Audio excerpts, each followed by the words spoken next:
तर जय महाराष्ट्र मित्रांनो, इकडे सकाळी सकाळी आम्ही निघालो. म्हटलं चला वणीच्या गडावर जाऊन येऊ. मग काय इकडं जात होतं तेवढाच नेल्या म्हणे, थांब म्हणे तोंड बिन पॅक करून घे. म्हटलं हेल्मेट बी सापडून गेलं, काय विषय नाही, त्याच्यात नियोजन करायला होतं काहीतरी. म्हटलं काय विषय नाही. मग इकडं तोंड बिन पॅक केलं आणि आम्ही निघालो डायरेक्ट वणीच्या रस्त्याने एकदम जोरात.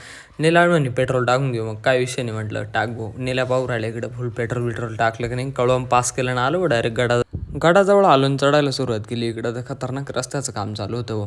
तो भाऊ तो डायरेक्ट वर चढून गेला होता. मग काय इकडे एकदम जोरात निघून गेलो आम्ही डायरेक्ट गडावरती मस्त. काय विषय नाही. इकडे पुढं पण आलो, इथं पण काम चालू आहे रस्त्याचं.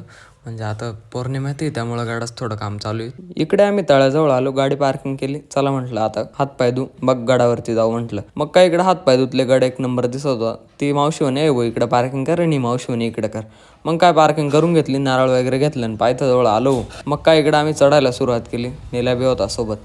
चला म्हटलं. मग काय हरी बी आला इकडं, काय विषय नाही. मला काय इकडं फुल गर्दी होती. वरती आलो तर आणि हाय अक्का आता बेकार नाव गिर ती भाऊ म्हणाला म्हणतं शांत बस थांब ना. मग काय इकडं देवीचं फायनल दर्शन होऊन गेलं लांबूनच.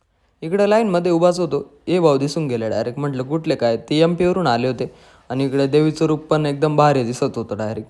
प्रसन्न वाटत होतं मनाला डायरेक्ट. हा भाऊ तो इकडे आवरायंट नाही राहता भाऊ. त्याला म्हणतं हे थांब राहा ना, मी 5 दिवस ना पाणी नाही म्हणे. आमचं दर्शन वगैरे एकदम भारी झालं होतं. निघालो बघ घराकडे. कसं वाटलं मित्रांनो आजचा ब्लॉग.